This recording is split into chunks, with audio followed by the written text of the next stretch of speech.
Direction Villeneuve-Saint-Georges, à 1 heure au sud de la capitale. Une ville populaire, choisie par Maître Asselin pour y ouvrir un second hôtel des ventes. Tous les dimanches, la commissaire-priseur y organise de grandes ventes qui attirent des centaines d'acheteurs. Des ventes entièrement spécialisées dans l'électroménager. Dans les rayonnages, pas loin de 1000 articles. Des grille-pains, des centrales vapeur, des machines à expresso ou à pain, mais aussi des écrans plats et des ordinateurs portables. Que des grandes marques, mais rien n'est neuf. Les apparences sont pourtant parfois trompeuses. Certains articles semblent sortir tout droit d'un magasin, comme cette gazinière en inox dernier cri. Donc là, apparemment, il manque rien du tout. Il y a tous les accessoires, il y a tout ce qu'il faut. Mais à y regarder de plus près, la gazinière n'est pas si neuve que ça. Bien fait ça. C'est bien. Là. C'est bien, hein. Qu'est-ce qui a pu se passer là? C'est un problème de transport. À la livraison, ça. Voilà. Ça, c'est le transport. C'est un colis qui a été refusé. Dans le transport, il y a eu un choc. Et donc, quand c'est arrivé chez le client a donc refusé l'article. Et là, le service après-vente ne répare pas dans ce cas-là? Non. Non, c'est fini, c'est sorti du stock. Et puis après, nous, on a la chance d'avoir un produit qui a l'apparence du neuf, mais en fait, qui n'est pas neuf. Même avec sa petite bosse, la gazinière se vendra à bon prix. Et c'est tout bénef pour Maître Asselin, car ses revenus sont proportionnels au montant des enchères. Plus il grimpe, plus elle gagne. La commissaire-priseur est payée à la commission. Elle facture 21% de frais à l'acheteur, en plus des enchères. Un taux assez généreux qu'elle a fixé elle-même. Et en bonne businesswoman, Dominique Asselin a ses petites astuces pour booster ses honoraires. Et ça commence dès la sélection des articles qu'elle proposera à la vente le dimanche suivant. On essaie toujours dans le gros électroménager d'avoir un réfrigérateur américain en principe. Alors on aime bien en avoir qu'un parce que justement il n'y en a qu'un seul et c'est comme ça que ça attise les enchères. Voilà. Avant chaque vente, c'est le même rituel pour Franck Samana, le bras droit de la commissaire-priseur. Les références sont quelquefois dans les bacs. Vous cherchez quoi? Sa référence, pour pouvoir aller voir son prix public sur Internet, le prix public le moins cher.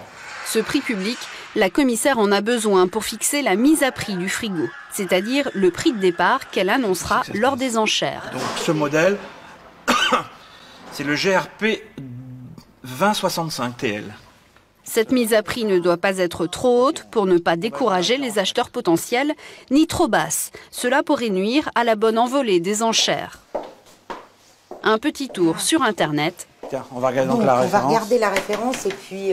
Et en moins de 2, il trouve le prix du frigo américain. Tiens, 20,65, le voilà.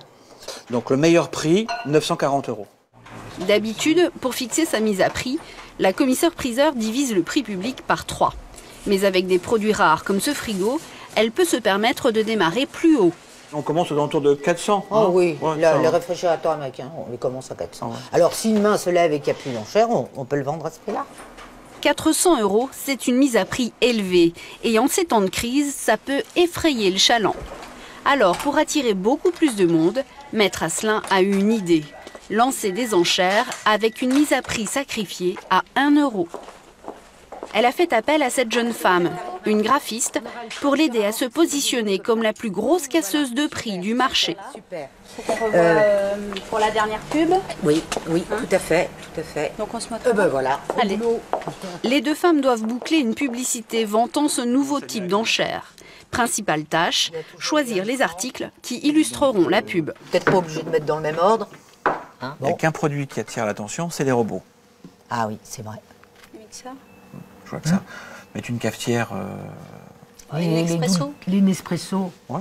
Ça plaît bien. Les boules Dolce Gusto. Oui. Qu'on a déjà. On n'en a pas mis? Non, pas dans les lots sacrifiés. Alors on met une Dolce Gusto. Oui. Cette cafetière rouge sera mise à prix à 1 € seulement lors de la prochaine vente. Une approche marketing novatrice dans un monde des enchères plutôt traditionnel. L'accroche, ça a été évidemment le marteau pour justifier les ventes aux enchères et la pièce de 1 euro, puisqu'on dit que c'est une mise à prix à partir d'1 euro. Donc c'était pour moi vraiment les deux symboles qu'il fallait retrouver dans la publicité pour que tout de suite les gens comprennent.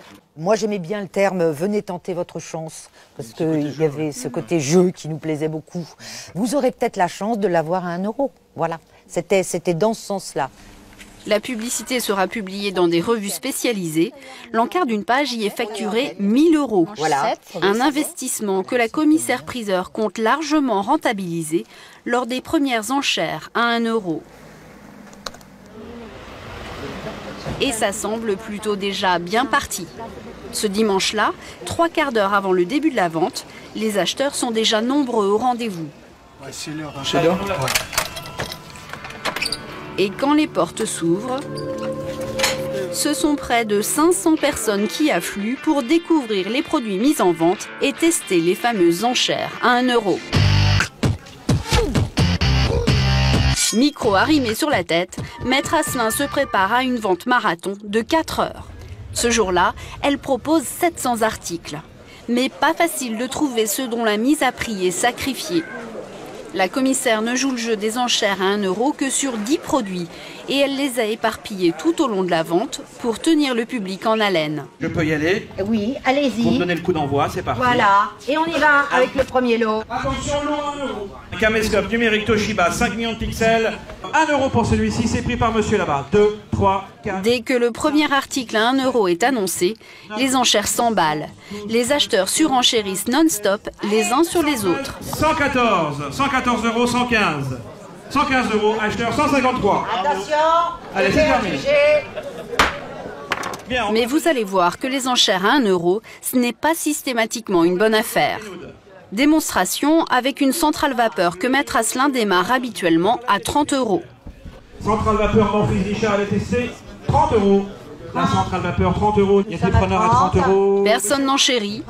L'article sera vendu 30 euros au seul amateur. 40 euros, personne au-delà. 15 euros. Une demi-heure plus tard, la commissaire-priseur propose exactement la même centrale vapeur, mais cette fois-ci avec une mise à prix bradée à 1 euro.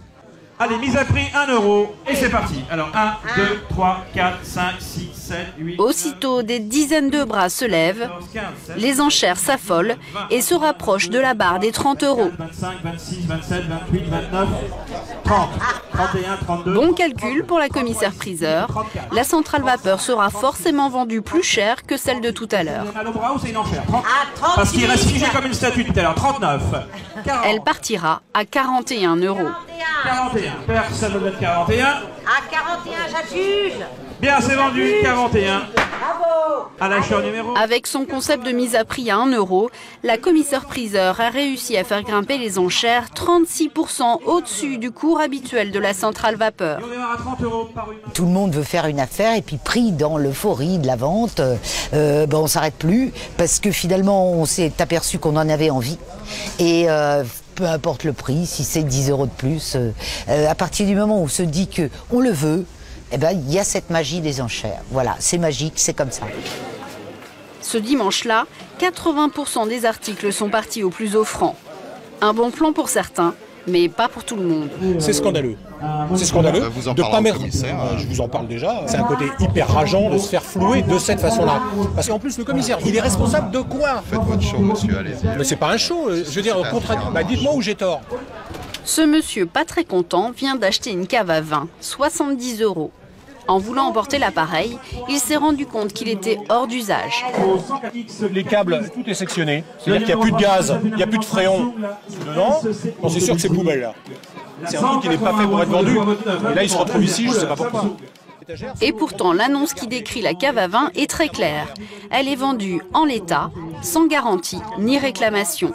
C'est le risque dans les ventes aux enchères. Il n'y a quasiment pas de recours possible. On peut vous répondre que les produits sont exposés une demi-heure avant la vente et que vous auriez pu le voir, que c'était sectionné. Oui, sauf que vraiment ça vient pas à l'idée. Voilà, ça m'est absolument pas venu à l'idée et j'ai pas voulu venir tirer le truc. Est-ce dû à la présence de notre caméra? Toujours est-il que la commissaire-priseur remboursera ce client mécontent. Cave à vin, écran plasma, réfrigérateur américain. Tout l'enjeu pour Maître Asselin, c'est d'avoir les produits les plus récents possibles pour ces ventes aux enchères. Personne là-devant.